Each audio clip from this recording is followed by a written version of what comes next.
1987, and by June I was happily at work on it. At this time it was called Coffin Burial, and my one issue was that my typewriter needed repairing. In July 87 I was chipping away at it while also editing Watchmen.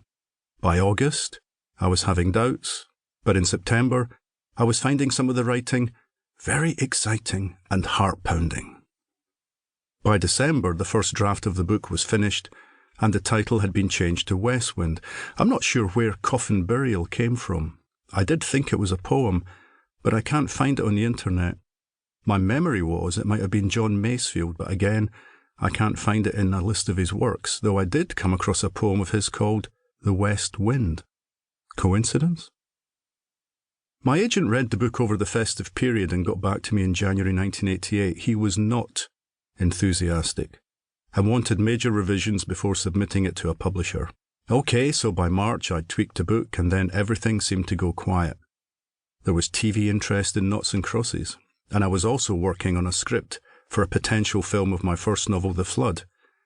I was also getting ready for publication of Watchmen and applying for jobs with a bit more pay than I was getting at Middlesex Poly. By May, I was at work on a new Rebus novel, which would eventually see the light of day as Hide and Seek. And by the summer, I'd secured work as a journalist on a monthly magazine called Hi-Fi Review. Watchmen was out and receiving some good reviews, if decidedly sluggish sales, and Westwind was languishing. By September, my agent was apologising that he still had no takers for the revised book. I was almost too busy to notice. My new job came with a 90-minute each-way commute, during which I was devouring novels which I'd started reviewing for the newspaper Scotland on Sunday. I'd also been approached to pitch script ideas to ITV's The Bill, and I was working away between times on the Rebus book. Then, praise be, my agent phoned with news. My old editor from Bodley Head, who'd taken both Noughts and Crosses and Watchmen, had switched publishers and was now at Barry & Jenkins. He wanted to revitalise their meagre fiction list. In short, he wanted Westwind. By January 1989, I was discussing further edits to the book, and by March I'd signed a contract. 1989 saw me continuing to write Hide and Seek, at this point titled Deadbeat, while revising Westwind, and still working as a hi-fi reviewer. Westwind was eventually finished by July. I had a new editor by then, however, and she disliked some of the book's tone, finding it too humorous for a thriller. She wanted a tougher book, and I did my best to comply, meaning a further edit. Which brings us to March the 1st, 1990, and publication. Not that anyone noticed.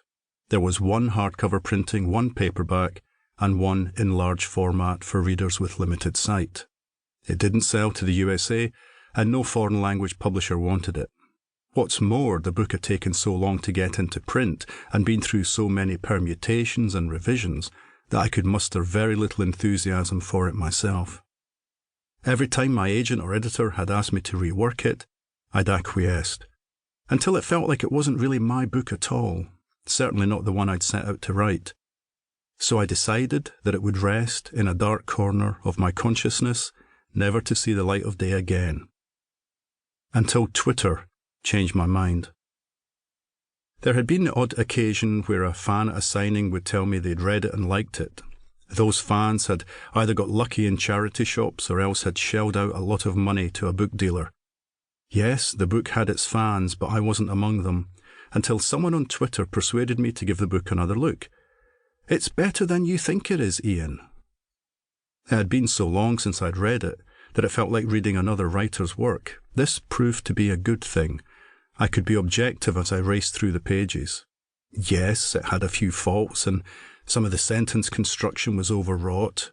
It also felt a little bit dated, but on the other hand, it also seemed prescient. I had set it in an alternative 1990, where American troops are being pulled out of Europe. International tensions are high. The US is retrenching, and the military is worried about the future direction Europe will take. Satellites circle Earth, being used potentially to spy on everyone and everything. No one knows who to trust or what's about to happen. Yes, I saw plenty of parallels with the current geopolitical situation, but I also enjoyed reading it.